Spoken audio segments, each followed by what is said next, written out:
Muy buenos días, amigos televidentes, bienvenidos a Pulso Político. Soy Carlos Rabascal, les doy la bienvenida. El día de hoy vamos a continuar tratando los temas que son inherentes al proceso electoral y los temas que deben tratar los candidatos. Por cierto, todavía no conocemos las propuestas definitivas de los candidatos, más allá de ciertos lineamientos. Pero uno de los temas fundamentales, uno de los aspectos fundamentales que le preocupa al país, a la población ecuatoriana, tienen que ver con los aspectos de la economía nacional. Y eso es lo que vamos a tratar del día de hoy. Pero no la economía per se, sino una economía con finalidad social, que es lo que le importa a la ciudadanía, porque en definitiva, una economía tan solo que se centra en indicadores macroeconómicos, pero que no aterrice en beneficio a la sociedad, es un poco complicado entender, comprender y sería un poco injusto para el convivir que tenemos todos los ecuatorianos. Para analizar cuáles son esos aspectos que se deben tratar en este proceso electoral, no necesariamente por ser una campaña, sino porque por responsabilidad los candidatos nos deben indicar qué es lo que piensan hacer en los próximos 4 años en la economía nacional para mejorar la vida de ustedes, de nosotros los ecuatorianos, es que hemos invitado a los siguientes personajes. Walter Spurrier, máster en Ciencias Políticas, asesor del directorio de la Cámara de Industrias de Guayaquil, miembro del Observatorio de la Política Fiscal.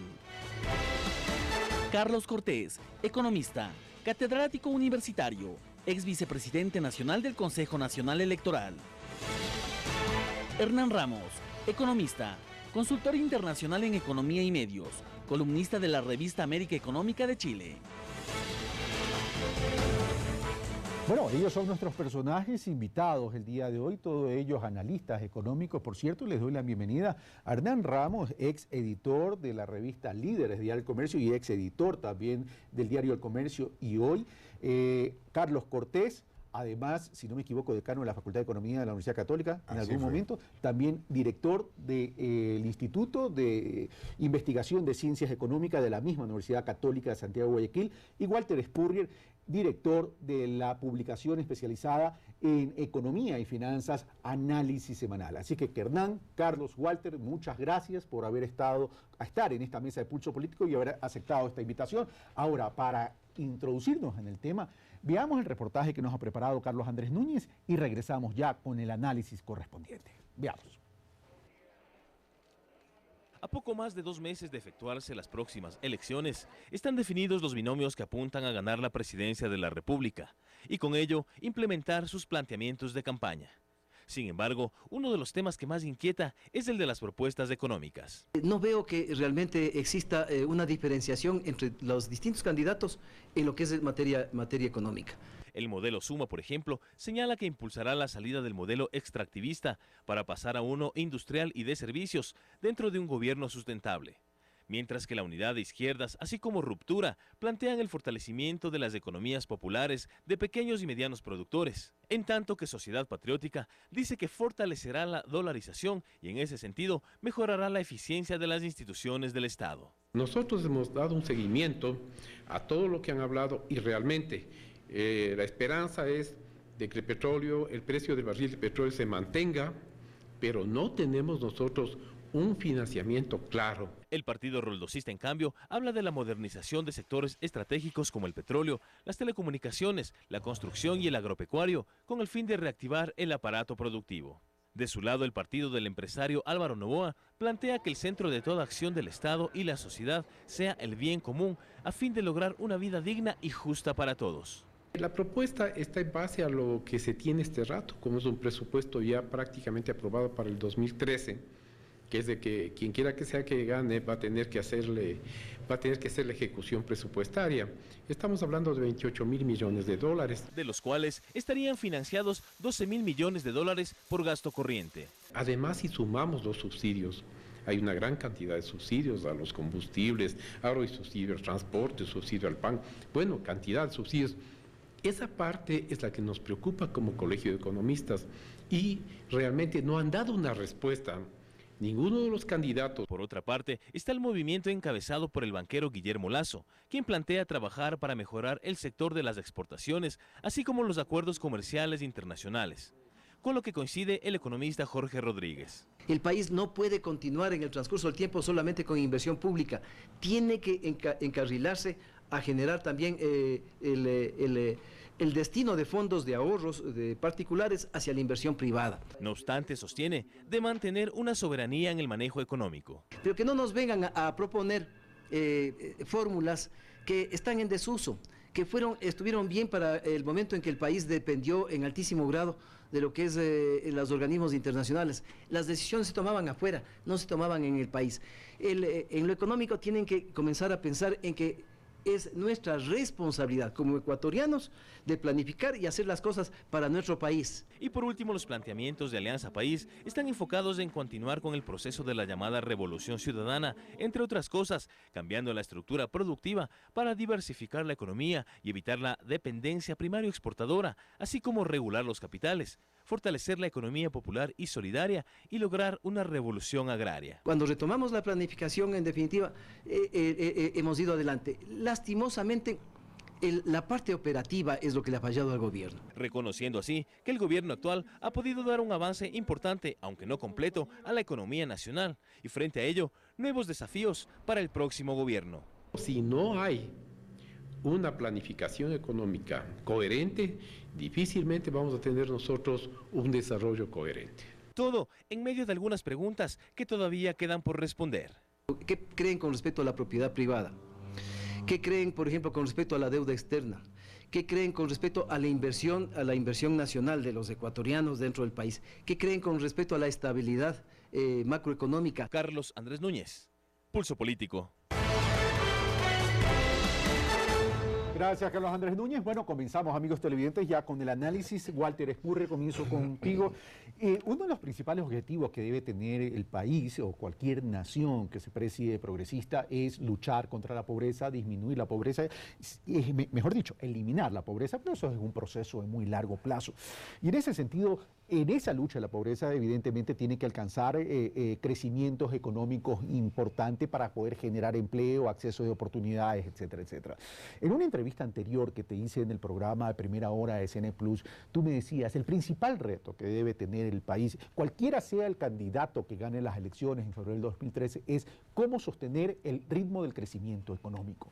En ese sentido, ¿qué planteas tú para que los candidatos en este debate, la campaña electoral, presenten como propuestas y que se deba conocer que deba conocer la ciudadanía a efectos de poder apalancar y apuntalar una economía con fines sociales? Walter Espurre. Bueno, gracias, Carlos.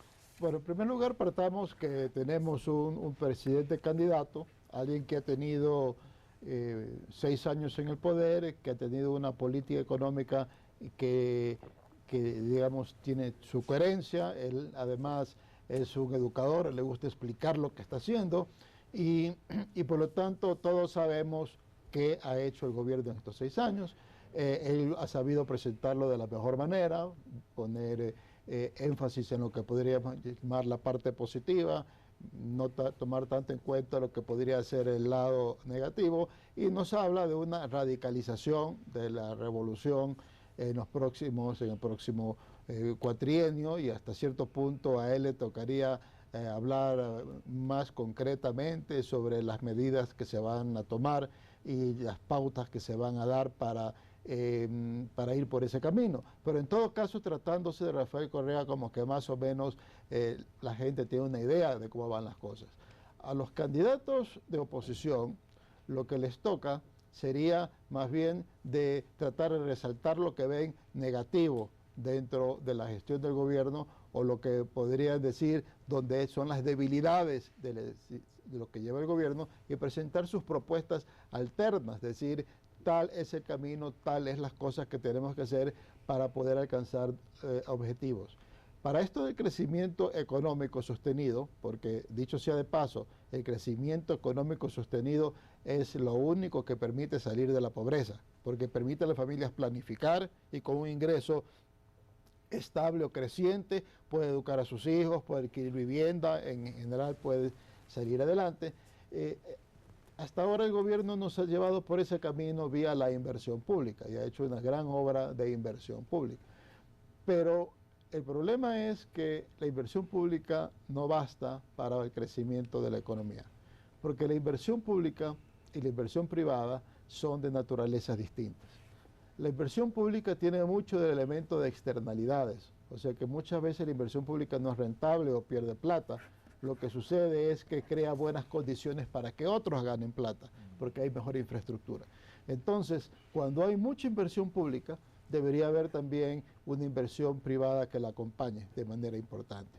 En lo que he presentado, lo que ha hecho estos primeros años Rafael Correa, estos 6 años, no ha habido ese acompañamiento de la inversión privada en la proporción de lo que ha habido inversión pública. Tanto él debería explicar qué va a hacer, si él concuerda con el análisis, porque él no podría no concordar con el análisis, qué habría que hacer para que en efecto haya esa inversión privada, y por otra parte los candidatos de oposición les toca decir: yo voy a crear empleo vía favorecer, dar facilidades o dar reglas claras o dar determinada situación para que haya mayor inversión privada. Yo pienso que ese es uno de los temas en cuanto a políticas más amplias, más macro, que tiene que discutirse durante la campaña electoral. Gracias, Walter. Por el bueno de Carlos Cortés. Bueno, entonces estamos viendo que por un lado tenemos a un presidente de la República que durante 6 años ha explicado su modelo de desarrollo, su visión de desarrollo del país,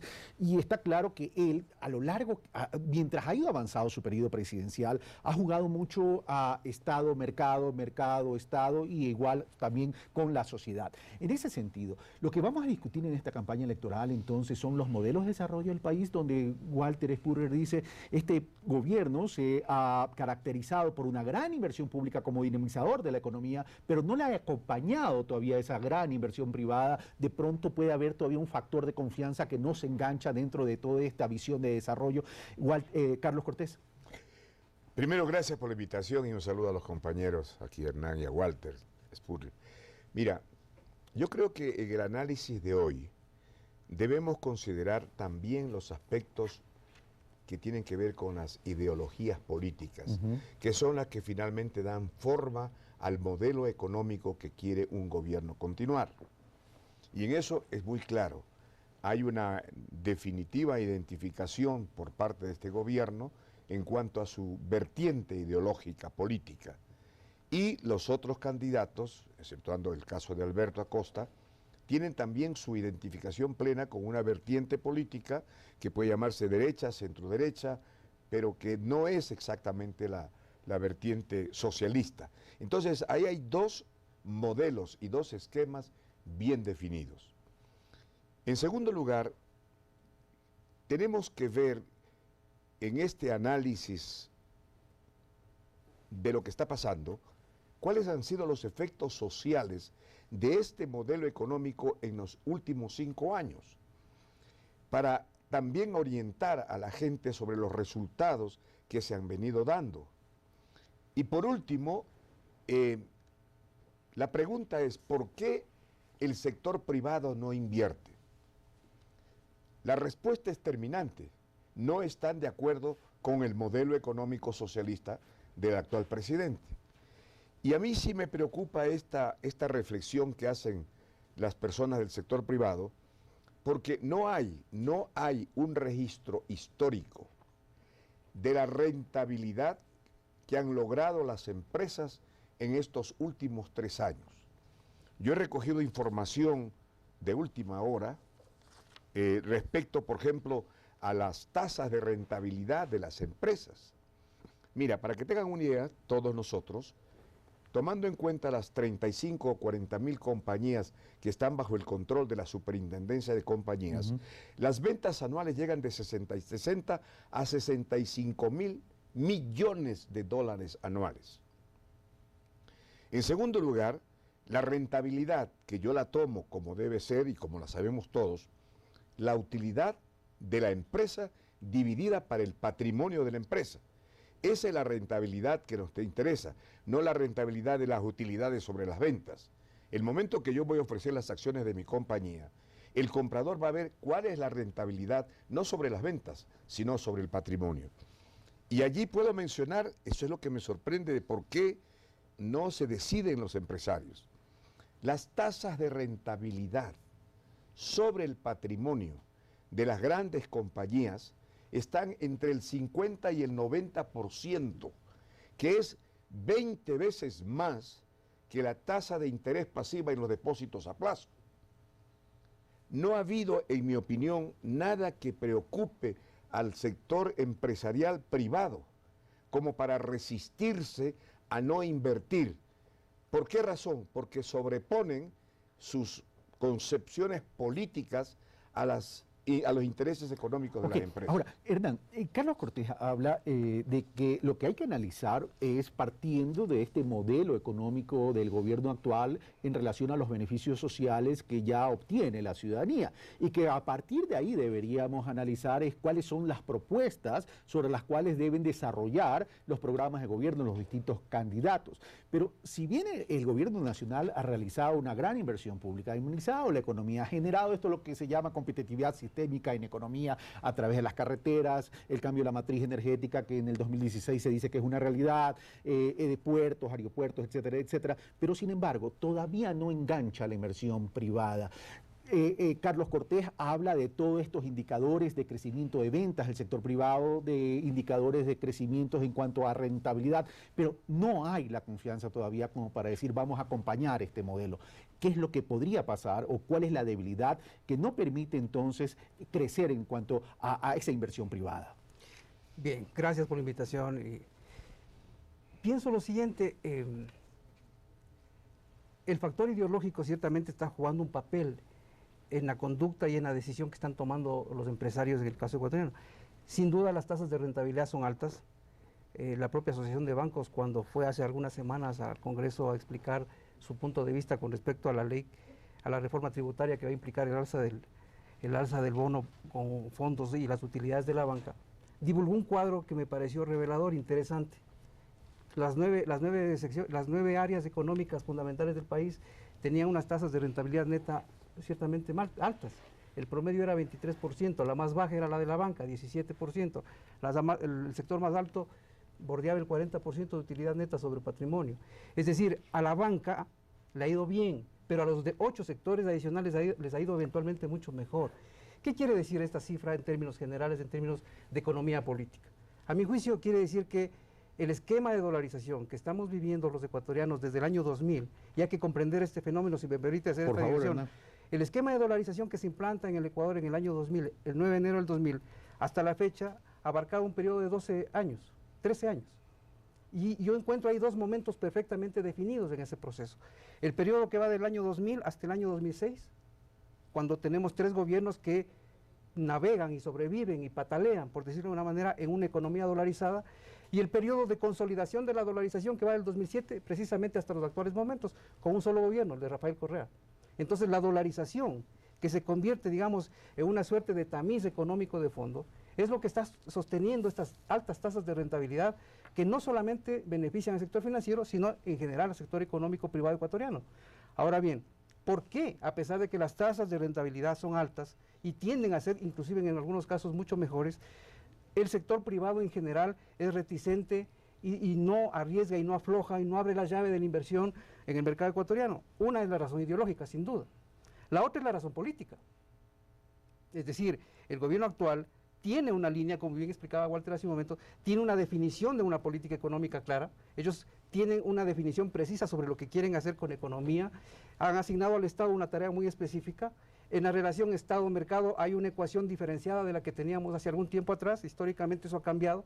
Y lógicamente el sector privado como grupo, como representación de la iniciativa del capital privado, está en este momento en una situación, diría yo, paradojal. Es decir, hay una paradoja en todo esto. La dolarización y la estabilidad relativamente importante de la política ha permitido que las tasas de ganancia crezcan, pero se frenan a hacer inversiones con un gobierno que ideológica y políticamente no le resulta afín. Y en ese sentido está la paradoja histórica que estamos viviendo en estos momentos. Por otra parte, el gobierno, a mi juicio, está agotando ya el esquema que tiene que ver con el crecimiento relacionado con la inversión pública. La inversión pública que siempre fue deficitaria y que de alguna manera lo que el gobierno ha hecho es poner al día la ecuación.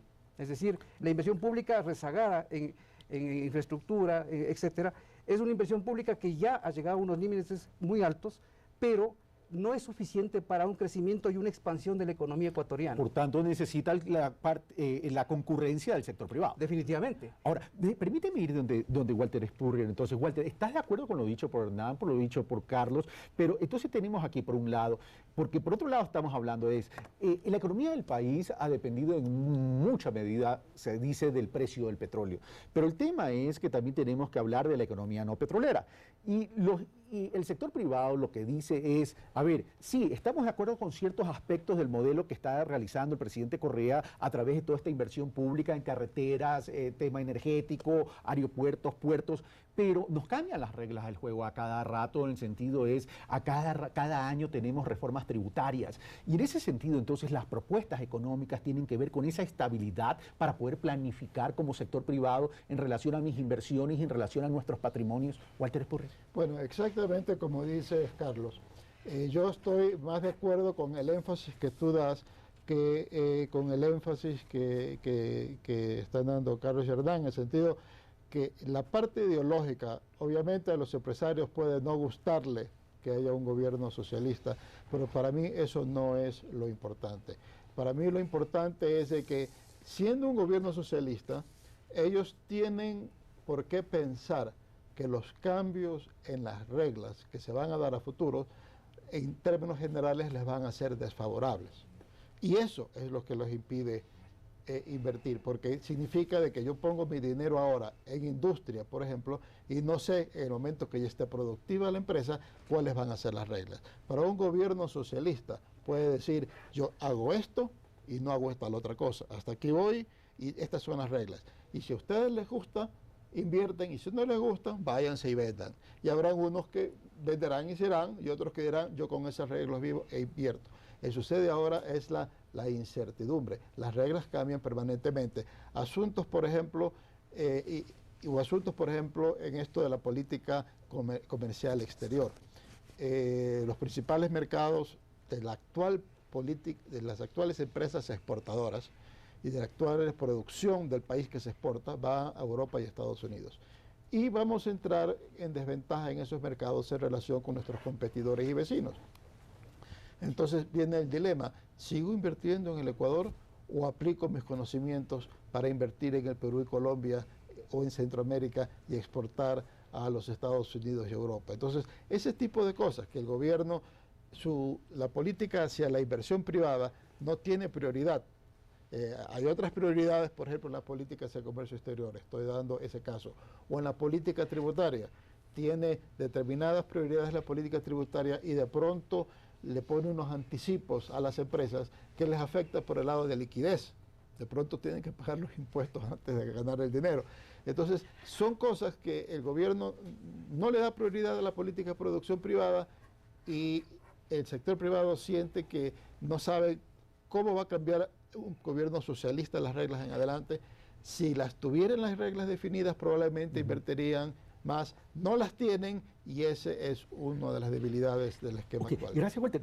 Pero también más allá de que lo que pueda percibir el sector privado en términos si me genera confianza para yo poder invertir, inversión de riesgo, por cierto, aquí tendríamos que establecer es qué tipo de barreras esto podría generar a futuro, Carlos y Hernán, en el sentido, a ver, si de lo que delinea Walter en este momento es si no hay estabilidad tributaria, por un lado, y los grandes capitales relacionados con el comercio del exterior dicen, no tenemos una base concreta, sólida para incrementar mi comercio del exterior con Estados Unidos, principal mercado para el Ecuador y con Europa también, entonces, y tenemos, por otro lado, en las fronteras, países como Colombia y Perú, que ya tienen acuerdos comerciales. Es decir, ¿podría esto, uno, frenar la inversión en el Ecuador y dos, migrar esta inversión hacia estos países, con lo cual a mayor inversión, mayor empleo, a menor inversión, menor empleo? Carlos Cortés.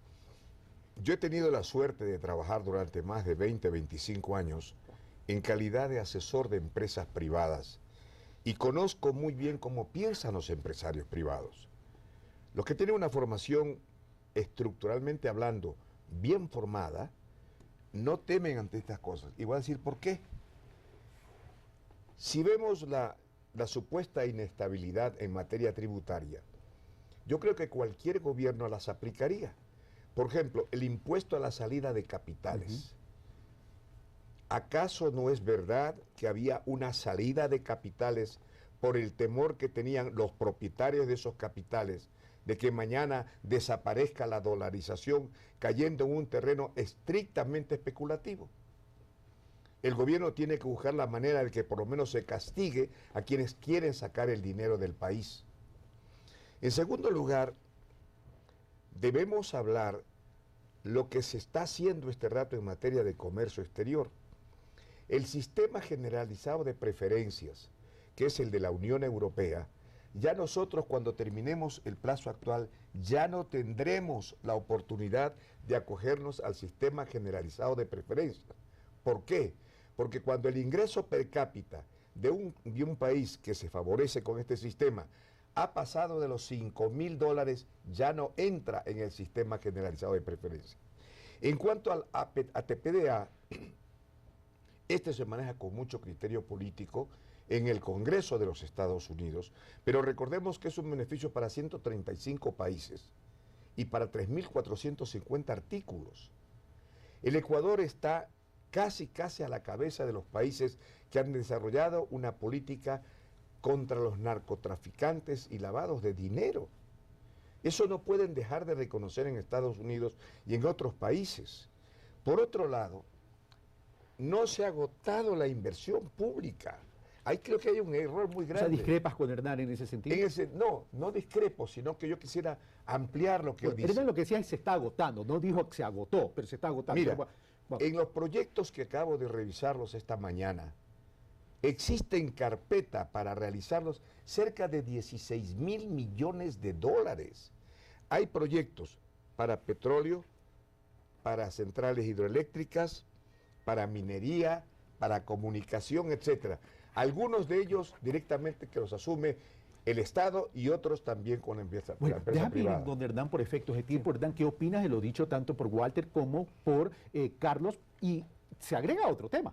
El tema de financiamiento para los próximos años va a ser tremendamente importante. Y sabemos que la política o la visión del gobierno nacional dice no a los organismos multilaterales, no al Fondo Monetario Internacional. Nosotros vamos a seguir con los países amigos buscando financiamiento, específicamente China, India, Rusia, etcétera, ¿verdad? En ese sentido, si no se está agotando la necesidad que desde lo público realizar estas inversiones, ese financiamiento va a jugar un papel importante. Y aquí sí vamos a tener diferencias sustanciales entre lo que puede pensar un Rafael Correa y Alberto Acosta versus lo que puede pensar un Guillermo Lasso, Álvaro Novoa, Lucio Gutiérrez.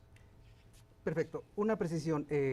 Cuando digo que el esquema de inversión pública se está agotando como modelo de desarrollo, lo que pretendo decir es que básicamente ese recurso, únicamente el uso de ese recurso como factor fundamental, como émbolo de desarrollo, se está agotando. Es decir, la economía ecuatoriana está lo suficientemente madura en muchos aspectos como para poder asimilar inversión pública, inversión privada en muchas otras áreas que no sean básicamente obras de infraestructura física.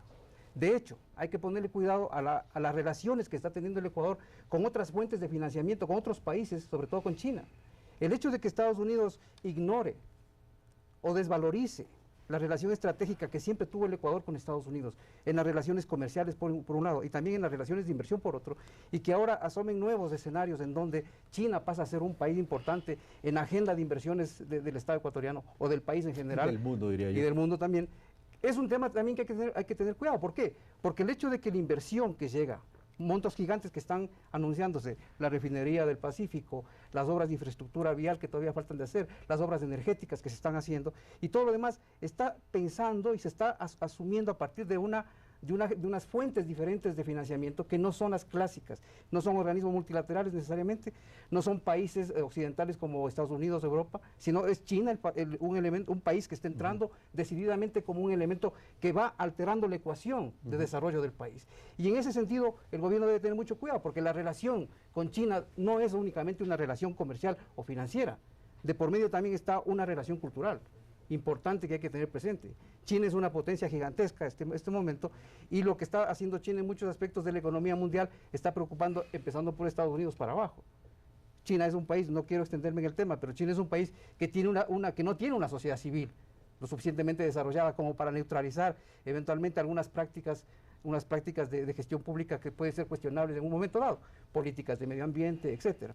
Entonces, regresando al escenario fundamental, ¿cómo hacer para que este país, de cara a las próximas elecciones, con una agenda política en donde hay básicamente 3 o 4 alternativas que están planteadas sobre el escenario, con un gobierno potente que aspira a una reelección y que prácticamente ha mandado ya el mensaje de que la obra pública se mantiene como parte de su estrategia de crecimiento y que la inversión privada juega un papel no necesariamente protagónico, pero sí genera, por otra parte, muchas de las dinámicas internas de la economía ecuatoriana? A mi juicio, ahí es donde está el punto nodal que hay que discutir a futuro. Gracias, Hernán. Vamos a hacer un primer corte y después regresamos con más temas a desarrollar, sin perjuicio de que puedan opinar sobre lo dicho en este primer bloque. Sigan en nuestra sintonía, venimos de inmediato.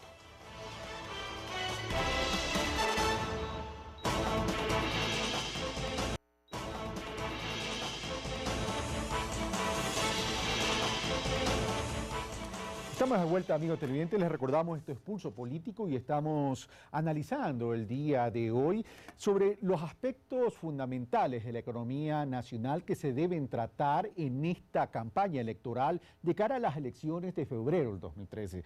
Para analizar esos temas tenemos a Walter Spurrier, director de análisis semanal, a Carlos Cortés, director del Instituto de Investigaciones de Ciencia Económica de la Universidad Católica de Santiago, Guayaquil, y a Hernán Ramos, articulista de América Economía y analista económico, también exfundador de la revista Líderes de diario El Comercio. Bueno, continuamos. A ver, uno de los temas que evidentemente le preocupa a la ciudadanía ya en el aspecto cotidiano de la economía de sus familias es el tema, uno, que haya empleo.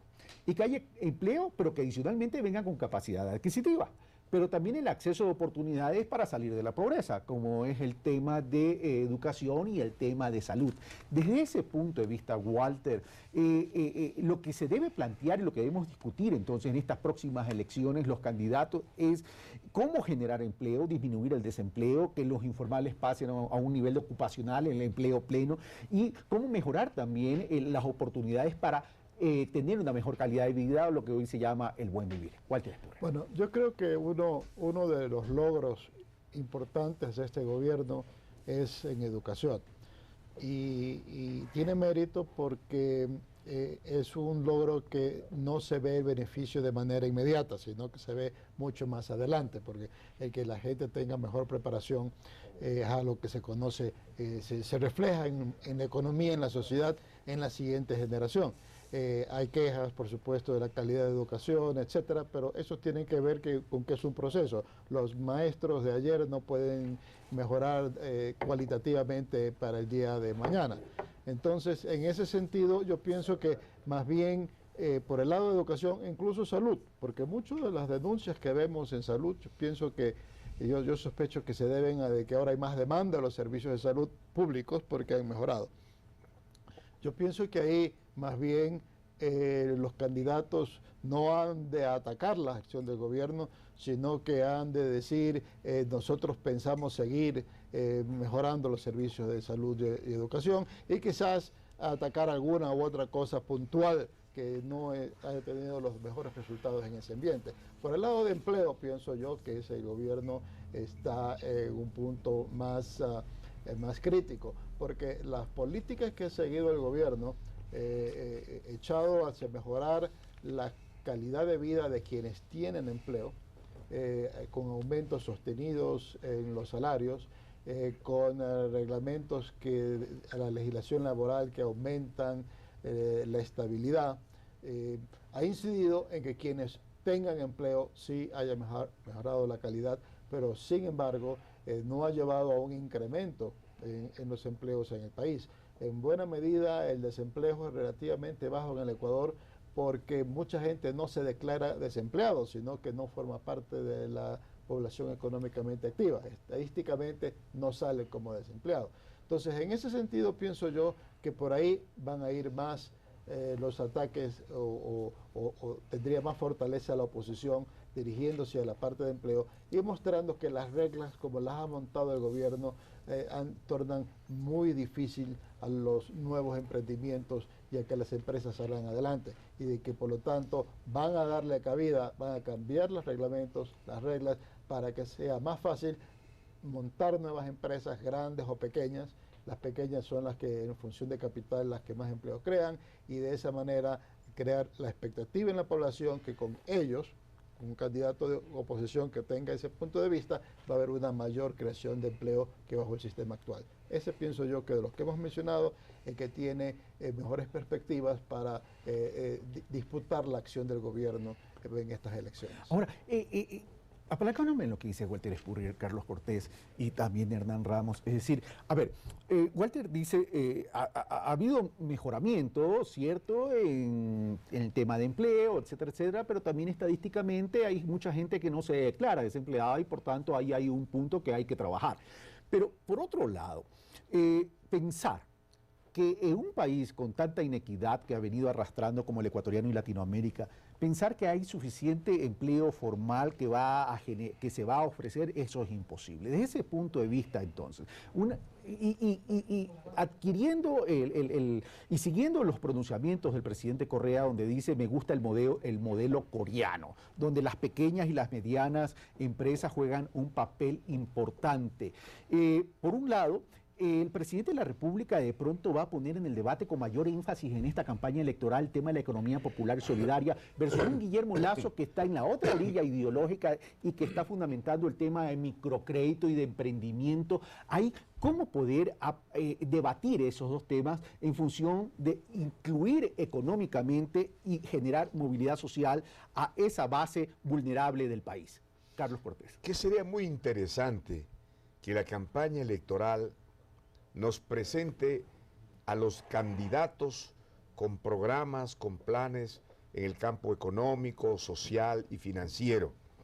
Eso sería maravilloso. Yo hablaba en Cine Plus hace pocos días la necesidad de un código de ética que finalmente encasille a los candidatos para que se respeten entre ellos y sobre todo respeten al electorado, cosa que nunca lo consideran. Pero ya entrando en el aspecto social, si ellos toman la precaución de revisar los indicadores sociales como producto o resultado de las políticas económicas, no van a tener mucho chance para atacar al gobierno precisamente por los resultados. Mira, por ejemplo, y no lo digo solamente por los datos oficiales que he visto, sino la propia CEPAL lo manifiesta. La tasa de desempleo abierto, como llamamos aquí los desocupados, está en el 4,1% a septiembre del año 2012. Salen cada trimestre. La subocupación, lo que llamábamos los informales, ha descendido al 36,7%. Y debo indicar aquí que en los subocupados a veces se confunden y suman los subocupados, la subocupación abierta, con la subocupación visible. ¿Qué es la ocupación visible, la subocupación visible? Es lo que están trabajando, plenos empleados, pero que tienen un espacio libre para ocuparlo. Es decir, hacer una especie de part-time para aumentar sus ingresos. Y eso lo están sumando como subocupación y está muy mal. Debemos referirnos concretamente a esta subocupación. Pero hecha esa aclaración entonces, y no sé si igual te quiera añadir algo como punto de orden, si no continúo con Carlos Cortés, pero hecha esa aclaración, Carlos Cortés, el tema es igual. Tenemos que debatir en esta campaña cómo generar más empleo y cómo sacar a la gente de la pobreza, y por tanto es un tema fundamental para debatir en esta campaña electoral. Indiscutiblemente que con la inversión pública se va a mantener una tasa de empleo aceptable, pero es imprescindible la inversión privada. Y mientras la inversión privada no se sacuda de los temores políticos que tiene frente al esquema o al modelo económico de Rafael Correa, va a ser muy difícil motivar a al sector privado para que haga las inversiones. No podemos descuidarnos de eso, por un lado. Y por otro lado, el sector agrario. El sector agrario está abandonado, no está bien tratado. Las políticas agrarias que yo veo no dan resultados.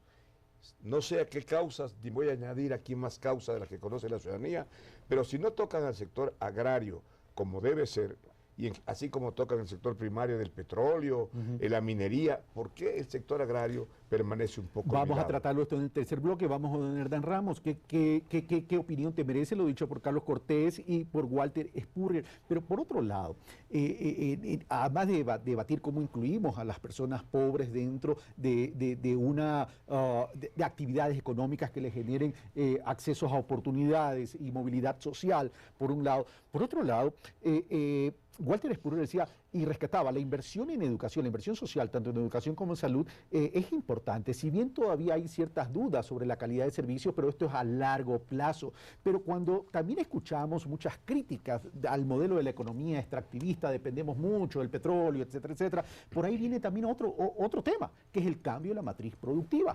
Y ese cambio de la matriz productiva lo engancho con el tema de educación. ¿Cómo lo ves tú para estos 4 años de gobierno, sea quien sea que gane las elecciones?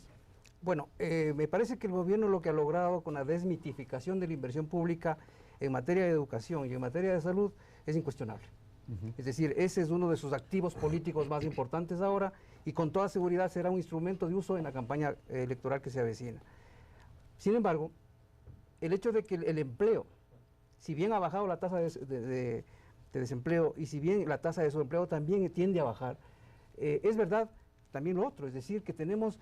¿Cuál es la calidad de empleo que tenemos ahora? Debemos preguntarnos. Ese es un tema que también me parece que merece discutirse en algún momento y debiera ser parte de la campaña.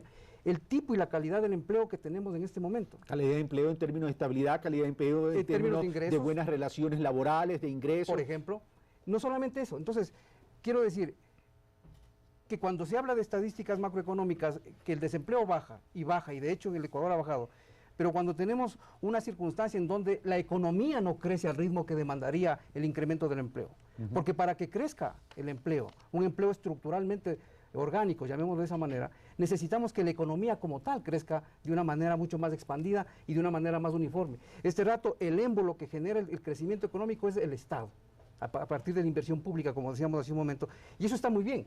Está muy bien en el sentido de que de algún lado tenía el Estado que recuperar una fuerza para poder expandir el crecimiento de la economía. Pero hay otros actores en la sociedad y en la economía ecuatoriana que deben participar de una manera mucho más activa. El sector privado está llamado a ser copartícipe del crecimiento de la economía ecuatoriana. Que tenga sus recelos ideológicos o políticos, como se dijo hace un momento, lo cual es verdad a mi juicio, no obsta para que no tengan una estrategia de crecimiento. ¿Por qué? Porque finalmente la tasa de ganancia y la tasa de retorno sigue siendo muy alta, con dolarización y con el gobierno de Correa. Entonces, en ese sentido, el pragmatismo también se impone como parte de la lógica en este esquema. Ahora bien, tú decías hace un momento, ¿cómo convertir, cómo asociar esta necesidad que el país tiene de ir avanzando hacia un desarrollo mucho más sostenido con una inversión pública, con una inversión privada en crecimiento? A mi juicio, lo que se viene ahora en una etapa es la tercera etapa de la dolarización. Hay una primera etapa que tuvimos entre el 2000 y 2006, que era una etapa en donde la sociedad pagó el costo de esa conversión, de pasar de sucre al dólar. El golpe. La sociedad absorbió un golpe gigantesco, lo absorbimos todos los ecuatorianos de diferentes maneras, con salarios congelados, con desempleo, con expulsión de ecuatorianos, etcétera. Hubo un segundo momento, 2007, 2010, 2012, con Rafael Correa en el poder, donde se consolidan muchas actividades económicas, el sector financiero se fortalece, gana muy buen dinero, el sector comercial e industrial crece a unas tasas bastante razonables, crece el empleo, crece el ingreso, la masa salarial mejora, la capacidad adquisitiva del ecuatoriano. ¿Y en esa tercera etapa qué? La tercera etapa es la que se viene. La tercera etapa, a mi juicio, es la que se viene. ¿Por qué?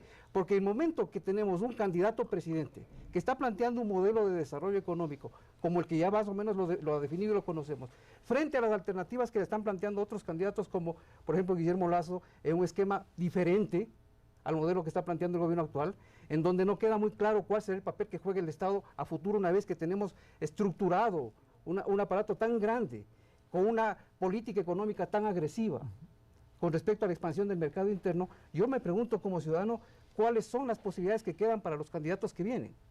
¿Desmontar un esquema que está ya vigente durante 6 años? ¿O apalancar? ¿O apalancarlo? Esa es la pregunta. Bueno, y vamos a hacer una última ronda, 1 minuto cada uno, señora, para terminar este bloque y después ir al tercero. Ahora, el sector privado siempre va a jugar un papel importante. Yo no creo que solo tiene que ser copartícipe, sino también protagonista del sector privado. Pero el sector privado no solo invierte recursos propios o fondos frescos, sino que requiere también de créditos. Y en ese sentido, por ejemplo, un utilitario como es el sistema financiero dice, mi rentabilidad se va a ver afectada, por tanto, el crecimiento acelerado del crédito se va a ver afectado. ¿Eso cómo se va a manejar o cómo crees tú, Walter, que se podría manejar esto en la campaña electoral?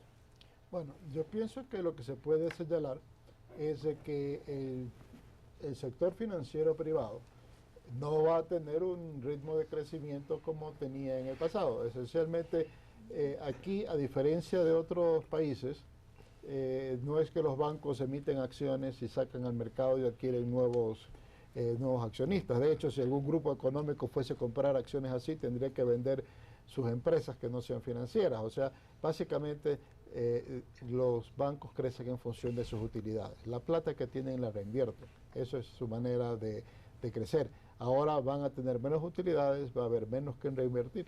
Entonces, en ese sentido, el crédito de la banca privada en relación al tamaño de la economía va a tender a reducirse. No digo mañana, estoy diciendo va a ser una tendencia bajo este esquema. Y pienso que eso también es un punto que podría salir en la campaña, aunque hay que reconocer que a nivel de campaña, pues los banqueros siempre son mala palabra. O sea que decir que van a tener problemas por tener menos utilidades no va a ganarle votos a nadie.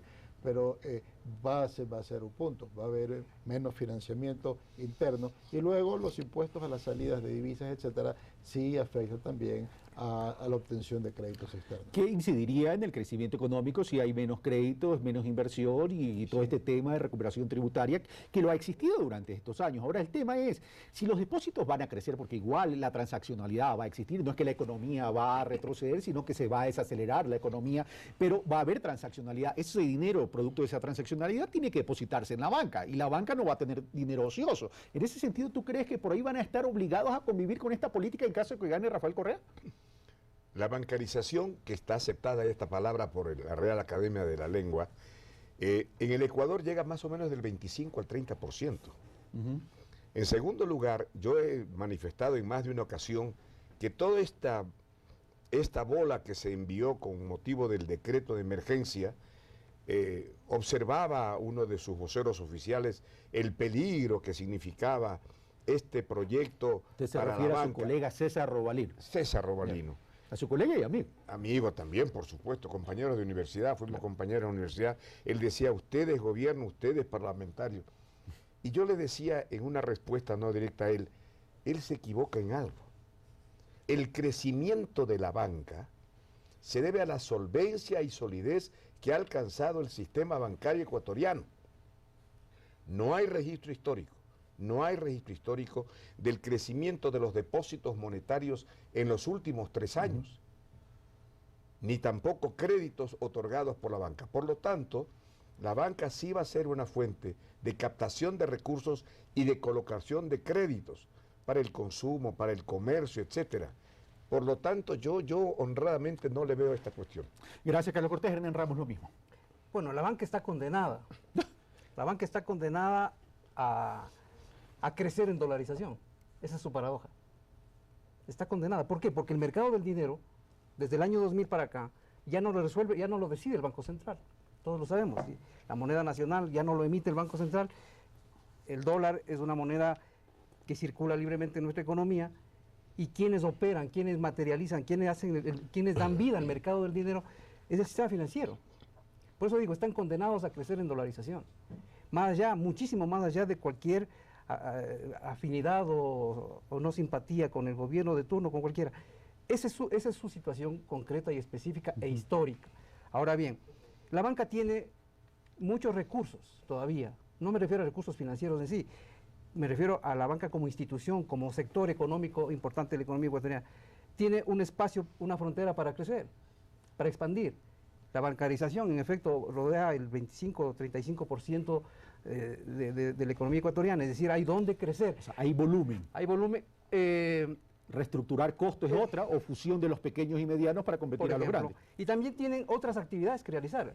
he escuchado estos días, por ejemplo, que el Banco Central viene hablando con cierta insistencia sobre la famosa inclusión financiera. Es decir, hay una estrategia de inclusión financiera que va más allá de la banca, que es ir descendiendo para ir horizontalizando todo esto. Entonces digo, la banca tiene un espacio para crecer y en ese sentido la economía ecuatoriana está obligada a actuar bajo ese esquema. Gracias, Hernán Ramos. Hacemos otro corte y venimos de inmediato. Recuerden, esto es Pulso Político, estamos analizando los aspectos de la economía que se deben debatir en esta campaña electoral con Walter Spurrier, Carlos Cortés y Hernán Ramos. Venimos de inmediato.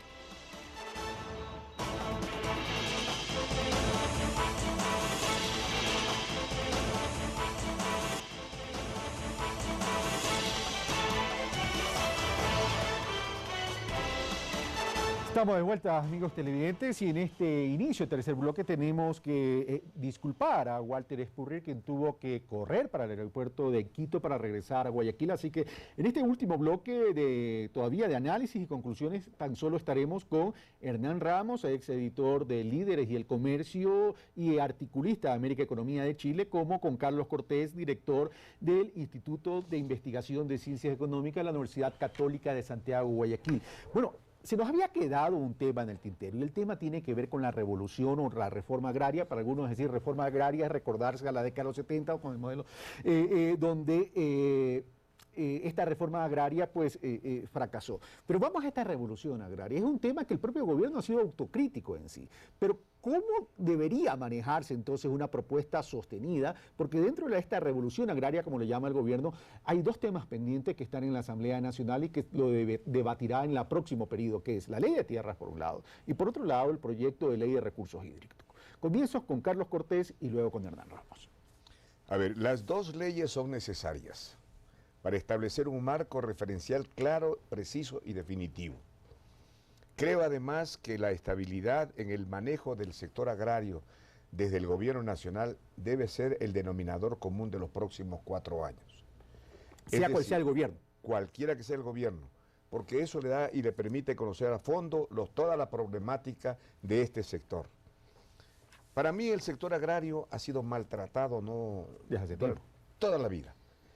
Unos datos que son interesantes.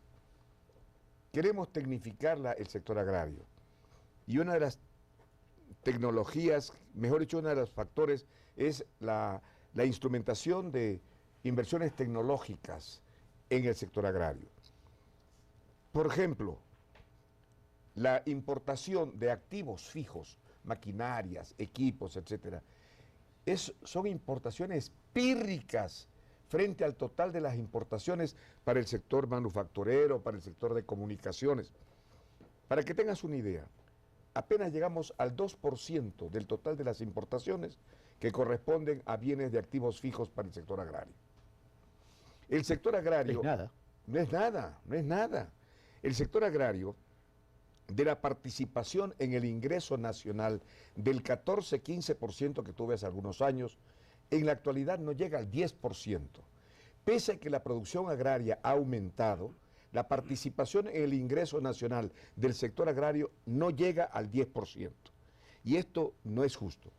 Se olvidan que el sector agrario es la mayor fuente de trabajo, el sector agrario nos da de comer a todos, el sector agrario da materias primas para el sector manufacturero y el sector agrario es la mayor fuente de bienes de exportación que tiene el país. Sumado hay escasez de alimentos en otros lados. En consecuencia, ¿por qué razón nos descuidamos del sector agrario?